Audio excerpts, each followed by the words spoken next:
Καλώς ήρθατε στην εταιρεία Evotech Software.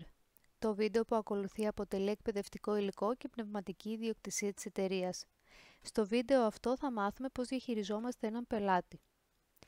Για να ανοίξουμε την καρτέλα των πελατών, πηγαίνουμε στο μενού που βρίσκεται στα δεξιά μας και κάνουμε αριστερό κλικ στην καρτέλα πελάτες. Ανοίγει μπροστά μας η καρτέλα μέσα από την οποία μπορούμε να διαχειριστούμε τους πελάτες. Κάνοντας αριστερό κλικ στο κουμπί καταχώρηση, μπορούμε να καταχωρήσουμε έναν νέο πελάτη.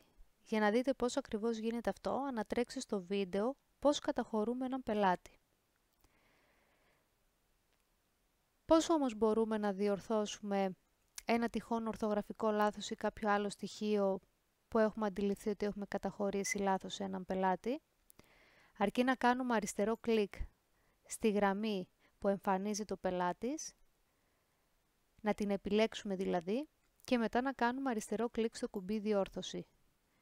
Η καρτέλα του πελάτη ανοίγει και είναι έτοιμη προς επεξεργασία.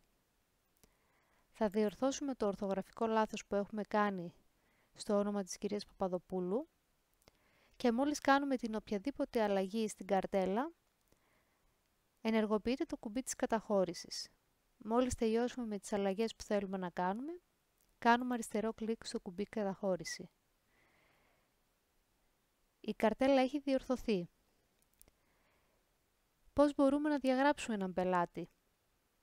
Καλό είναι να μην διαγράφουμε πελάτες στους οποίους έχουμε εκδώσει κάποιο παραστατικό. Αν όμως θέλουμε να διαγράψουμε έναν πελάτη, μπορούμε να επιλέξουμε με τον ίδιο τρόπο τον πελάτη και να κάνουμε αριστερό κλικ στο κουμπί διαγραφή. Το πρόγραμμα θα μας ανοίξει ένα παράθυρο διαλόγου, στο οποίο θα μας ρωτάει να επιβεβαιώσουμε αν θέλουμε ο συγκεκριμένος πελάτης να διαγραφεί. Εάν πατήσουμε ναι, το σύστημα θα διαγράψει τον πελάτη. Εάν πατήσουμε όχι, το σύστημα δεν θα διαγράψει τον πελάτη. Έτσι λοιπόν διαχειριζόμαστε, καταχωρούμε, διορθώνουμε και διαγράφουμε έναν πελάτη. Το επόμενο βίντεο που θα πρέπει να παρακολουθήσετε είναι το βίντεο του πώς καταχωρούμε μία ίσπραξη.